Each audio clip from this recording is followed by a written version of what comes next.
Веќе се спремни 9 од 11 предмети кои за многу брзо ќе се достават во финансиската полиција, откри во емисијата Бизнис 21 директорот на Фондот за иновации Никола Додов, кој потенцираше дека ревизијата открила многу злоупотреби на парите наменети за иновации. Кај над 80 компании се откриени неправилности. Фондот имал ангажирано 591 домашен експерт, од нив под истрага се 70-тина, како и 8 странски експерти од комитетот, кои одлучуваат кој се ќе добие пари од фондот.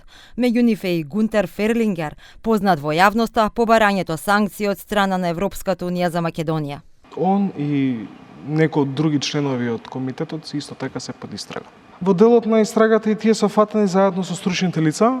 До сега јас некаде околу 70 луѓе имам сомневање за некакво. Значи 70 домашни и околу 7 да, и најверојатно 8 ќе бидат странски во брзо време. По тоа што го имам прочитано и тоа што го имам видено со, значи лично јас,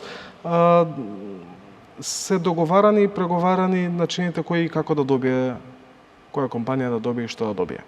Додов откри дека ги прекинал договорите на 40 хонорарци со хонорари од 1000 евра кои ги затекнал дека не доаѓаат на работа или доаѓаат на кратко.